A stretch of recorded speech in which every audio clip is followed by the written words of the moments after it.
From the shadows of doubt to embracing the light. Welcome to the journey.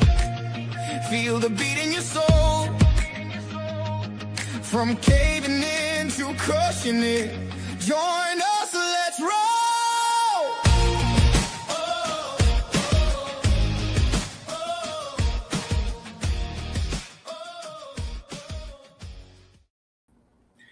Welcome, everybody, to another episode of From Caving Into Crushing It. My name is Drew Duraney, the caregiver mentor, and I'm happy you're here. Today, we've got a wonderful guest, Mary Lou Panzano, and I'll tell you a little about Mary Lou before we bring her on. Mary Lou is an award-winning communication executive with over 30 years of experience in employee communications at global companies, empowering leaders to guide strategic organizational change. After more than 40 years in the corporate arena and a devastating family loss, she left her demanding executive role to do what she loves most, help people prosper. A certified leadership coach, speaker, and best-selling author, Mary Lou's passion today is to empower people to not only lead and navigate change in their business or lives more effectively, but to prosper through it. Wife, stepmother, and grandma, Mary Lou has been a guest on numerous podcasts and featured in several magazines. She just released her first solo book, Cementing Change, Cracking the Code for Communications That Work, and is a featured author in the international bestseller, Cracking the Rich Code, Volume 18 Anthology. Please welcome Mary Lou. Let's bring her in. There she is. Hello, Drew. It's so nice to see you, and thanks so much for this opportunity. I'm so looking forward to our conversation. I'm honored. I'm looking forward too. I still remember when we spoke for the first time, and I've been excited ever since to have you on. So thanks for being here. My pleasure. So I always thank the person who introduced me to my guest. So today, Barry Cohen gets a shout out. Barry, thank you so much for introducing me to Mary Lou. It's much appreciated, my friend. So my audience knows I always start with talking about how when we're young, we are taught, and it's not malicious teaching, that life is linear. It's a straight path. If we do A plus C plus D in that order, E's going to happen. And for the most part, life is linear. It starts out in that straight path. And at some point, an external circumstance comes in and gets in between one of those letters and derails our straight path and puts it into a more circuitous route. When that happens, that external circumstance, that's called adversity. And when adversity hits, sometimes we see it and sometimes we don't. When we see it, sometimes we want to run away from it and sometimes we run towards it. Because of that, I believe that there's three types of people in this world. You have person number one, who's got so many blind spots, they don't even see the adversity. They're just living the life they've been told to live, and they make no changes. And then there's person number two. Person number two sees the adversity, yet they see it as a barrier. They say they're the victim. Everything is to blame. Life's doing it to them. They can't make any changes. It is what it is. And on their deathbed, they have got a ton of regrets. And then there's person number three. That's the person I have on this show. Person number three does see the adversity too, and in his or her mind says, I'm sick and tired of being sick and tired. This adversity is an opportunity.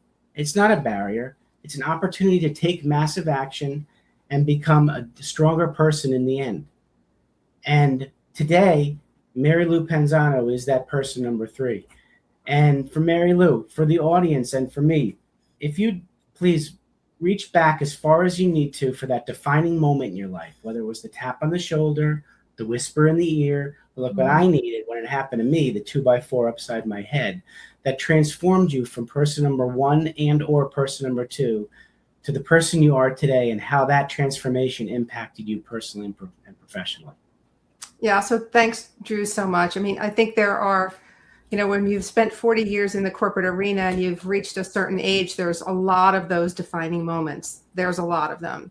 Right. The first one that really struck me is, and it's not as recent as you and I had talked about a couple of weeks ago, but it was back in 2004.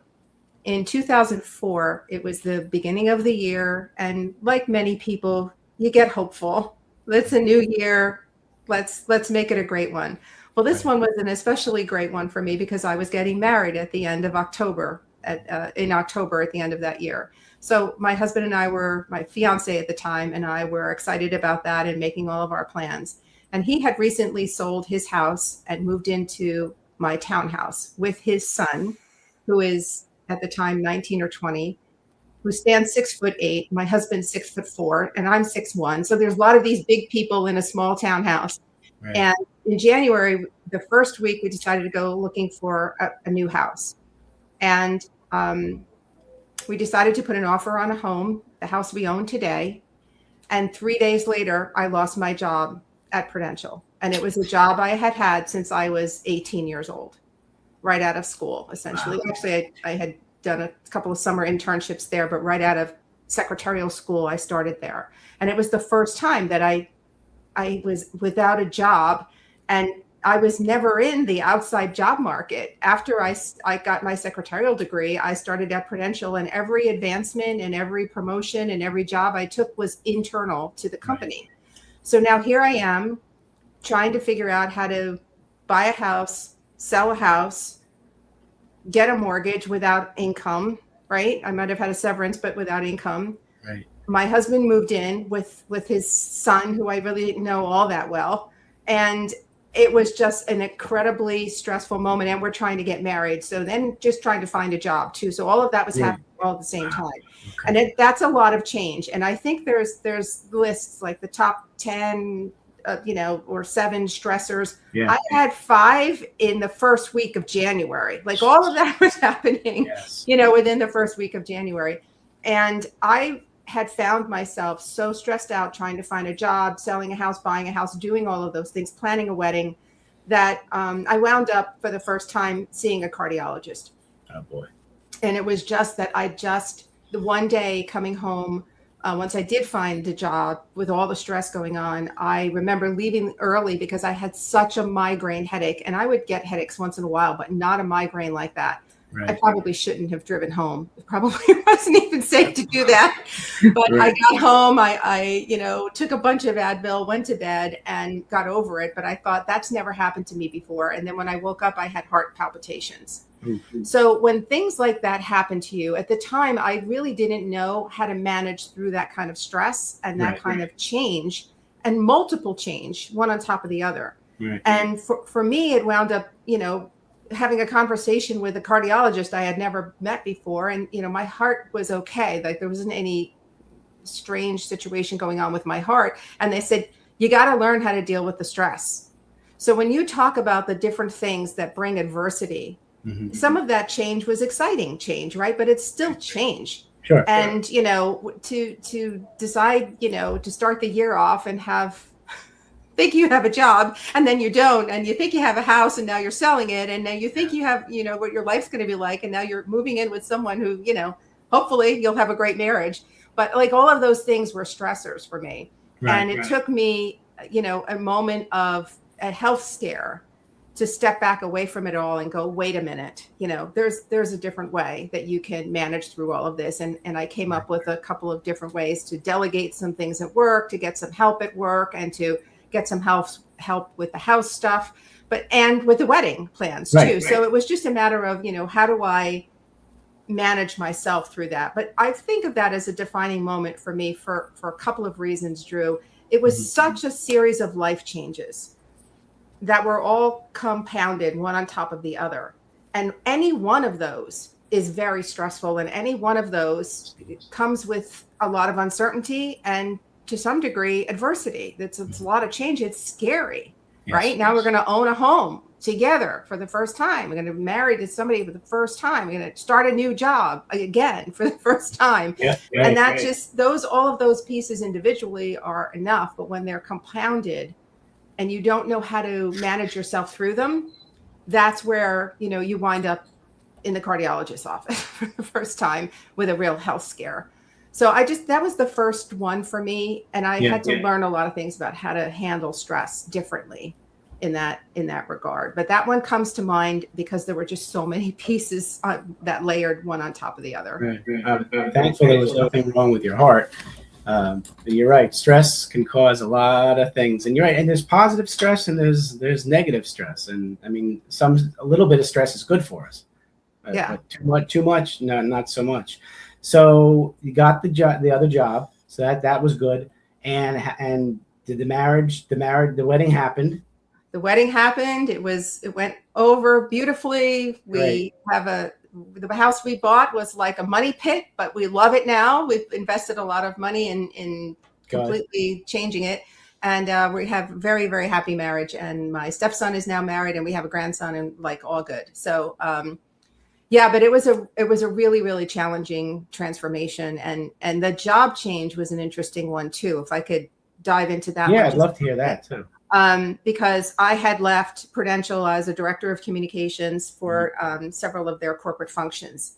And I wanted a role as a communications lead in another company. So I decided to go with a small pharmaceutical company that was a spinoff of a larger one that was starting a US operation, and they were going to be on their own.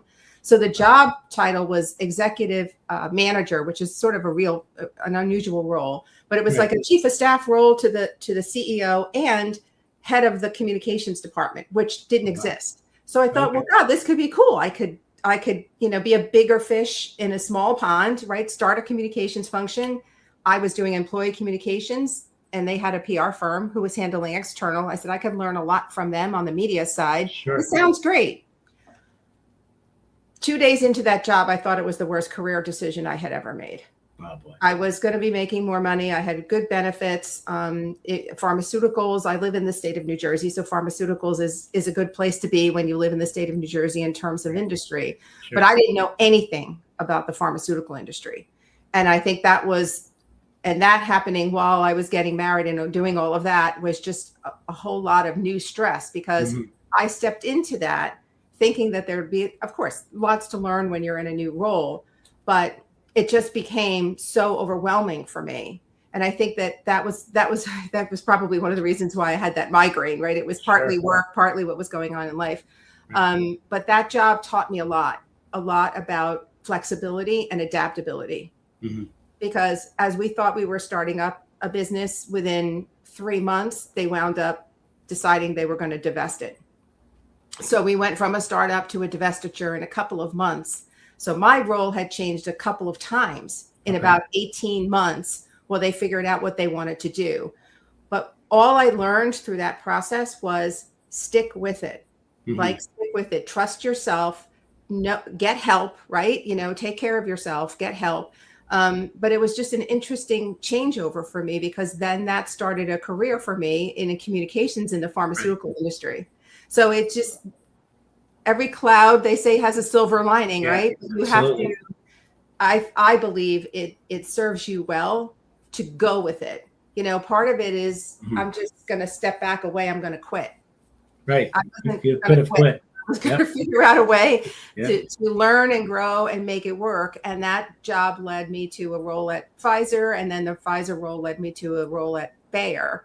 And in each case, it was an advanced role, and, more pay and great benefits and those kinds of things. But I think if I had decided, let me just leave that small pharma company now and go figure something else out, I wouldn't have had that experience. No, absolutely. Then you wouldn't have had that experience and learned that. 18 months of not sure what's going to happen. That's stressful in and of itself.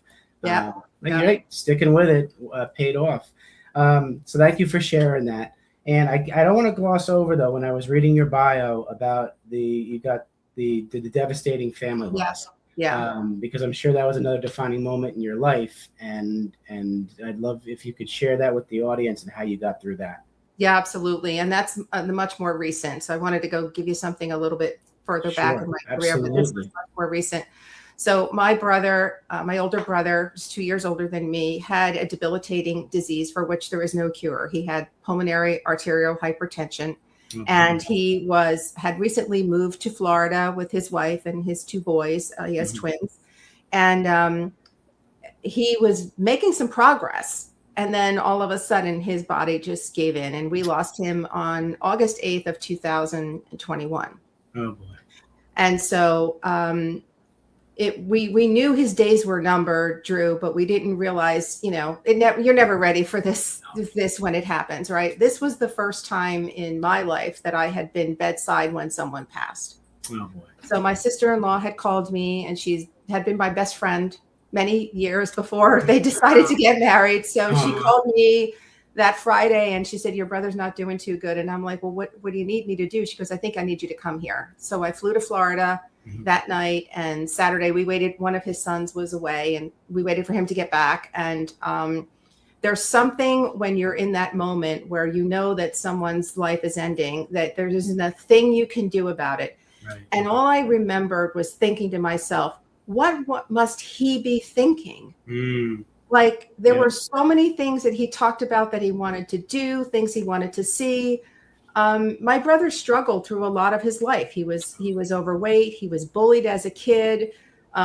He didn't know what he wanted to do when he grew up. Finally, he got into the mechanic space, wound up getting married, having a family, but always lived just paycheck to paycheck, just barely, Yeah. And I don't know whether he had regrets, but I just know that things he talked about that he didn't get to do. And I said to myself right there in that moment, I said, what could I have done to help him live a more prosperous life? Because he saw our younger brother who, had a great career doing, tech training for CRM systems. And he saw me with this, great career in the corporate arena. And he struggled like his whole life, financially and physically. And it was just one of those moments where I thought, I don't know what he's thinking, but this is what I'm feeling right now. And so we go through all the services, and then we get on the plane, we come home, and I grabbed my husband's hand, and I was looking out the window, and I said, honey, life is just too short to not do the things you love most with the people you love most. And it was just a defining moment for me. And I said, you know what? I was going back to a crazy, relentless time at work, introducing a new strategy. So we were handling all the communications around that. We were still in the throes of the pandemic. You'll remember in August of 2021, a lot of companies weren't sure yet. Are we bringing everybody back? Are we going to do some kind of hybrid? So I was on the team trying to figure that out, doing communications across the US for all our employees, trying to keep the business running, while our employees were figuring out what they were going to be doing and what other new change was going to be happening. And I just knew I didn't want to go back to that. I knew what that was like. I knew what I just experienced over the previous week. And I was like, I just don't think I can do it anymore. And that's not serving me anymore. My career was a very important part of my life. Now it was like, with my husband being 11 years older than me, and I just lost my brother 3 weeks before his 61st birthday. Jeez. I think something's got to give here. And I thought, I don't know yet what I'm going to do. I don't know how I'm going to do it. I'm not even sure when exactly I'm going to pull this trigger, but I made that decision on the plane that I was going to, quote unquote, retire early. Okay. And that was a crystal clear defining moment. And unfortunately, we had to have an experience like that where a family member wakes. That's my 2x4 on the second. That happens. Absolutely. But it was just, I vowed that whatever it was that I was going to do next, it was going to be to help people learn how to not only navigate through change more effectively and in a way that's safer for them, like health from a health perspective, and just prosper through it. Because most people resist change, right? We're kind of wired to resist change. It's in our DNA, because change could mean danger, right? So we back away from it. Even if it's a good change, it's still uncertainty. So I don't know. I'm not so sure how this is going to work. So I think that one of the things about change is that when you have an approach that helps you move through it and you can stay anchored through it, then that is something that you can rely on, and you can drive the change more intentionally when you have that. When you don't, you're just kind of all over the place, maybe hoping that the world is going to bring you what you need, right? So I had been doing that kind of work to support communications changes communications for large scale change. Right. And then after this period of time, I took about a year to decompartmentalize and defrag my brain and just sort of get ready with like, what do I want to do next? Right. And then I just kept thinking about it. I have this change framework. It's worked for me in my personal life. It's worked for me in business.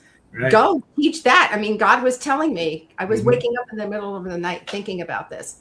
So a year in 2023, I decided to start my business and figure out what that was going to mean for me. Good for you. That was my big change. Yeah. Good for you. And, you know, if thank you for sharing all that. And I'm sorry about your brother. Thank you.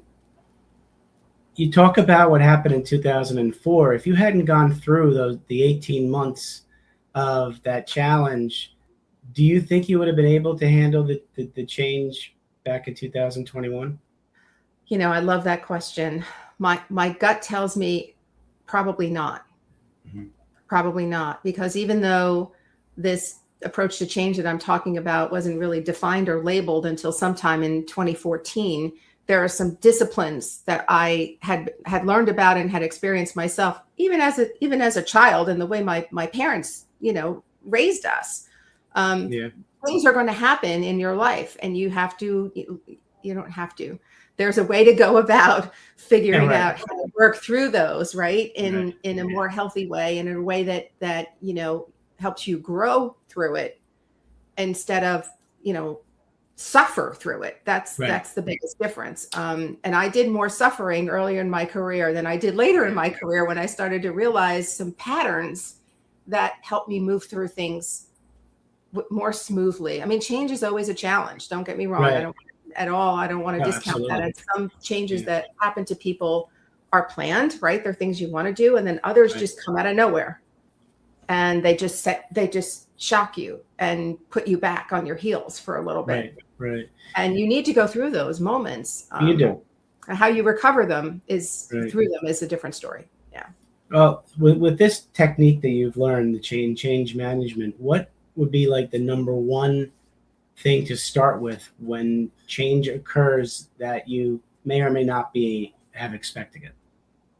Yeah, I think the first thing is really to just get clear about what it is you really want to do as you go. What's the end goal as you move through that change? Now that end goal may change too, because the world never stops changing. I mean, it's almost so cliche, right? But what is, you know, in my coaching, I will ask people, what are you looking for? What do you want? What do you want your next thing to be? What is your aspiration? A lot of people don't have an answer.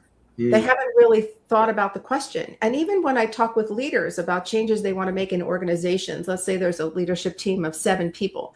I'll ask 7 people the same question, you know, what do you want to get out of this? What's the goal? What's the objective? I often don't get the same answer.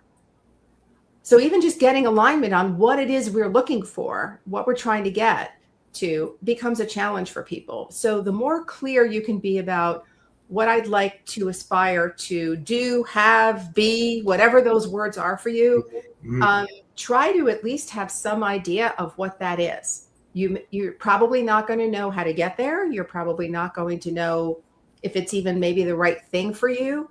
But when you have that kind of an idea of what you want your life to be like, at least you can start to create a path.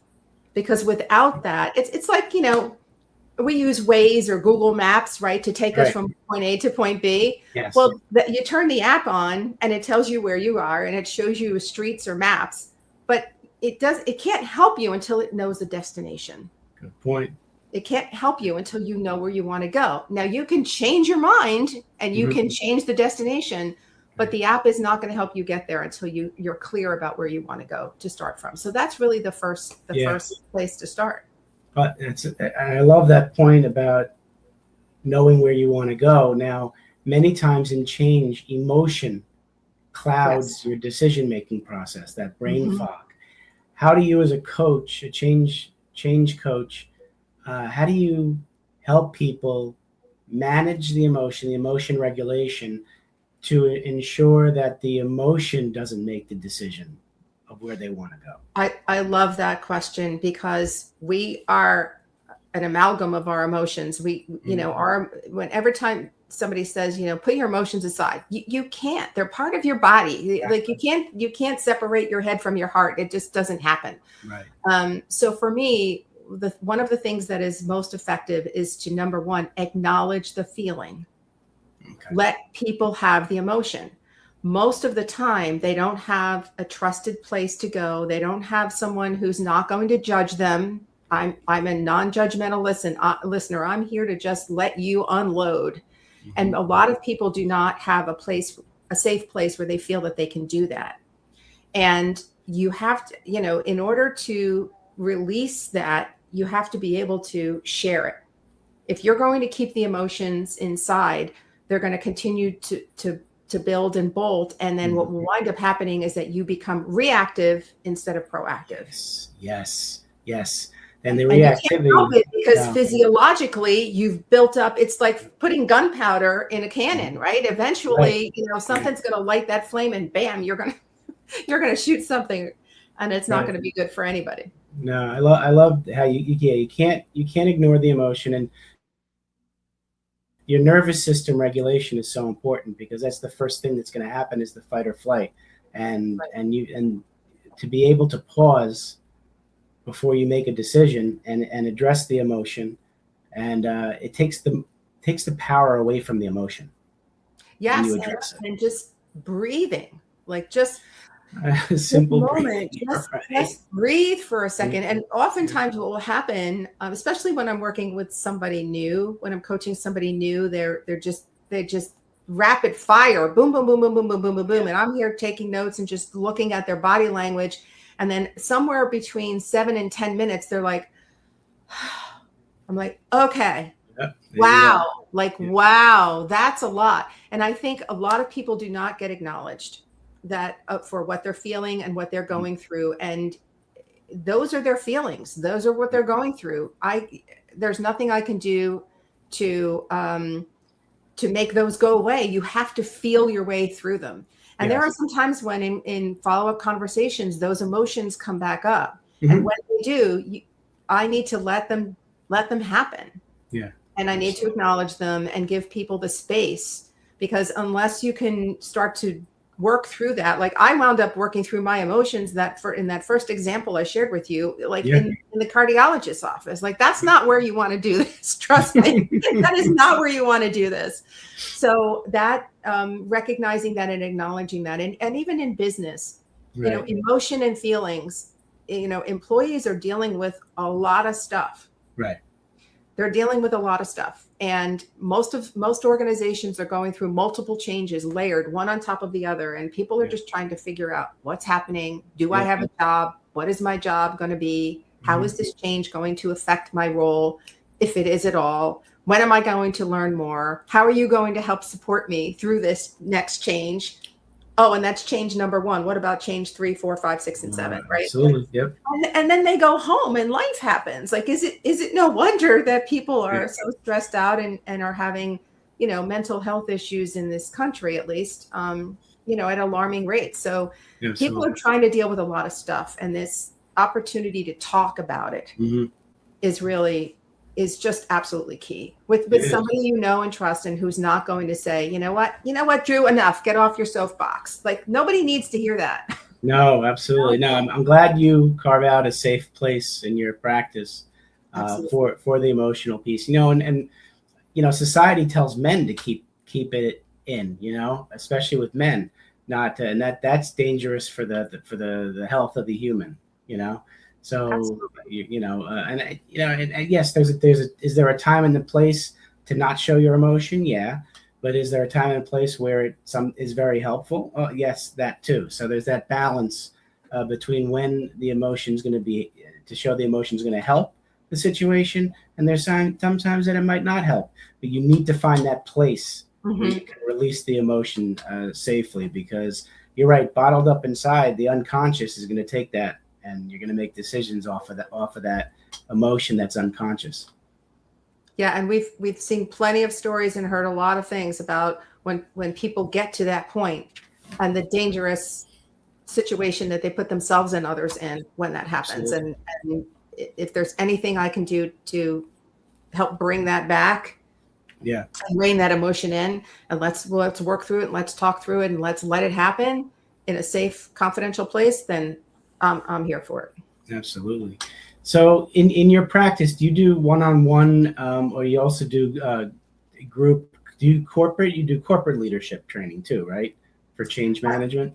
Yes, I can. And it's primarily change communications. And I'm making the distinction because change management is its own discipline. Very different. Okay. So change management versus change communication. Yeah. So advising on communication strategies for taking employees through change, working with leaders on what's happening in their organizations. And then on the coaching side, most of the coaching I've been doing has been one-on-one. I do have a LinkedIn group that I'll do like a monthly call with, and we do some peer coaching and coaching together, but it's not coaching in the sort of traditional sense. It's more like, here's a topic I know that you've all been dealing with, who going through career transition. That's what that group is for. I see. And let's see if we can help one another work through that. Okay. So for the one-on-one coaching, give me a story of a success that you've had with a one-on-one coaching for your change communication and how that went. Sure. I'm going to give you two of them if I could. Okay. Absolutely. One of them was a gentleman who was in the CIO role at a large company, and he was that chief information officer role, for those who don't know the corporate vernacular. And he knew that his job was going to be eliminated. And he was a senior vice president level, and was considering what he was going to do in his next chapter. And he received a retirement package, so he was retiring out, but wasn't retiring from life, just retiring from that role. So he came to me because he had 19 ideas about what he wanted to do next. I want to do this. I want to do this other thing. I'm not really sure. I want another CIO role in a large corporation, although maybe I do. I'm not really sure. And so he went through these gyrations. And for him, the biggest win was, let's focus. Let's decide which of those things are most important to you, which are going to bring you the most fulfillment, which are going to, take best advantage of your skills, which ones are going to help you stretch or grow if that's what you want to do. Again, like, what's your intention? Sure. And what we discovered through the conversation was, not only was he able to focus on two main areas in terms of what he wanted to do next, but he forgot that something that's very important to him is giving back, community service. And nowhere in his plan did he have anything about volunteering his time or what he was going to do from the community service point of view. So then he came up with 3 pillars. And that from 19, we went down to 3. And now he's literally charging forward in all of those. So that's one example. Another example, and this I come across a lot, many of the people that I'm coaching one-on-one are in some sort of career transition. Either just like I just described, they know something's coming and I don't know what I want to do next, or they're in a role, they love the work they do, but the environment is toxic and they want to get out, but they're afraid to leave because the job market is probably the most challenging most people have experienced in a long time. The bots are doing all the matching, and it's driving people crazy, and it's very challenging. Or they have lost their job and they're looking for their next role. So those are primarily the people that I'm working with. So I was working with a young woman who was a stellar performer where she had worked before. Leadership change. Now, a lot of the work she was doing was being questioned. She didn't feel like she could be herself at work anymore. She felt like she was walking on eggshells. Her self-confidence had just went from, top performer to, I don't even know who I am anymore. Everything I say doesn't seem like it works. Everything I do doesn't seem like it's good enough anymore. So she had been thinking about leaving that company that she was working for, but then her job was eliminated. So she, on the one hand, she got a severance package, so that was helpful. But on the other hand, she was expecting, because of this great trajectory she had of great performance and doing really terrific, work in her career, that it would take her 2 or 3 months to find something new. She was 7 months in. Over 100 interviews and job applications, some interviews with some companies, there were 7 people deep, and she was just in such an emotional state that she's like, I've never had trouble in my lifetime finding a role. And I don't know what, like, I'm just at my wit's end. I don't know what to do. And what was interesting about that was that what we needed to do in her coaching situation was rebuild her confidence. Because it was the confidence that, on the one hand, she's like, I've done this before, but just not recently, but this is a whole new game. I feel like I'm playing soccer on a baseball field. Like it's just not working. Right. Yeah. So a lot of that was getting underneath. Well, how have you handled, confidence before? She happens to be a dancer. Okay. So we use the dance analogy a lot. Well, how do you overcome setbacks in the dance world? Well, how can we use those same experiences? What can you learn from those experiences that you apply to this? And so what wound up happening to her was that she did find another position. It wasn't exactly the salary that she was looking for, and it wasn't in it was in academia versus corporate America. So it was a different industry. Sure. What was interesting was that there was another role that she was very disappointed that she didn't get. She was the silver medalist a lot. And that really hits your confidence a lot. Like, you're the last 2 candidates and we pick the other one. Right. But for her, she did learn later that one of the jobs that she was not selected for was like for sales communications. And they were going into the national meeting and whatever. It would have been a very high stress moment for her. Probably would not have done well there. She wound up taking a job that was going to give her time to heal. That's good. She really needed time to heal because she was still like triggered. She was just still in some sense of, I don't know, maybe PSTD that she was just so wounded, if you will, by the experience she had in their job, the previous 2 years in the job she had. So sometimes that healing comes through in the conversations. Like she didn't know she needed that. Oh yeah. And it's good you picked up on that because they're not going to be able to get to that destination you talked about until they're able to find out what's going on inside because that otherwise the destination is going to take them to a different spot. That's right. They didn't want initially. Right. And she's thriving there. She's thriving in that Good. role. So yeah. That's wonderful. Yeah. Well, the audience certainly has captured the essence of you, Mary Lou, and they're going to want to get in touch with you. What's the best way to get in touch with you? The best way to reach out to me is through my website. It's helppeopleprosper.com. You can learn more about what I do, and my contact information is there. There's a section that says Let's Talk, and I'm happy to have a conversation, or if you want to reach out via email, you can reach me there as well. Beautiful. And, audience, if you're watching, there's a QR code on the screen that takes you to Mary Lou's website. So you'll be able to go there. So that's convenient. Thank you. Absolutely.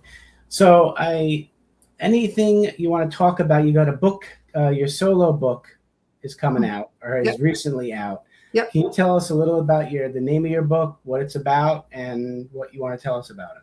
Sure. Thank you for the opportunity. The book is called Cementing Change, Cracking the Code for Communications That Work. And it builds on my 40-year career in corporate America, the mistakes I made, and there are plenty of them, built on stories of my own experience on how to work through change. And it is set in a sort of a business context in terms of how you communicate better during change.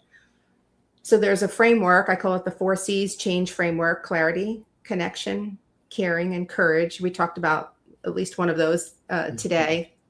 But then if you think of those as the ingredients in a recipe, then you also need the instructions. So the second half of the book refers to 12 principles of prosperity, I call them. And what they are behaviors to help you move through change more effectively. So the book has both the instructions and the ingredients for navigating through change. I love that. And you can apply it to personal life too, not just work life, right? Absolutely. Because, organizations don't run themselves. People run organizations. Mm-hmm. So if the change is going to work, it starts with you. It always starts with you. Any change you're trying to work through starts with how you handle that change. Right. Now, where can we find this book? The book is available on Amazon, Barnes & Noble, and through lots of retailers and distributors who handle nonfiction business books. Beautiful, beautiful. Well, thank you for sharing that. Anything else you want to share before I get to my last two questions? What I really just would like everyone to know is that change is never going to go away. We're always going to deal with it. And we could either have a hard time managing through it, or we could anchor ourselves in an approach that helps you better manage yourself or your team or your company through that change. So why keep repeating behavior that doesn't work? Because most of the time people don't make it through change the way they would like to. So give this a try. And I'd love to see people move forward with a better chance of succeeding through change. Beautiful. And all of the proceeds of the book go to charity. Okay. Because giving back is one of the most important things to me, and in memory and in honor of my brother. Wow. That is what the book is designed to do. No, that's beautiful, Mary Lou. Thank you for sharing that. Thank you. Last two questions. You ready? I'm ready. All right. You're sitting down with 7 to 10-year-old Mary Lou, and you want to give her advice about life. What are you going to tell her? I'm going to tell her that you can have your life be set in front of you, and you can try to follow it the way you think it's going to be, or you can take advantage of the opportunities that are around you and go a little bit more with the flow. It's okay to not follow the path you think you should be following. I love that. All right, switch gears, and now you're sitting down with young businesswoman, young entrepreneur, Mary Lou, and you want to give her advice about business. What are you going to tell her? It's not as easy as you think it is.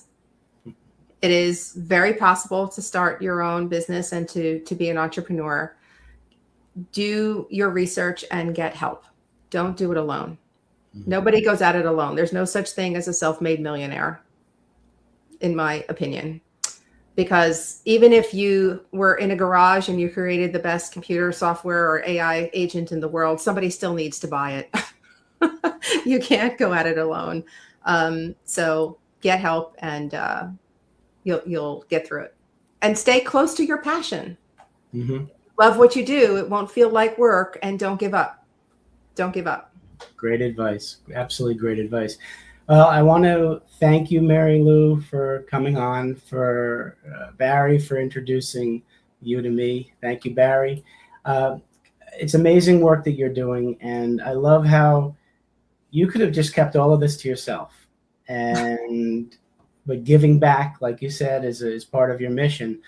You giving your experience and wisdom back to people in the form of your coaching and in your book is so valuable and powerful. I want to thank you for doing that.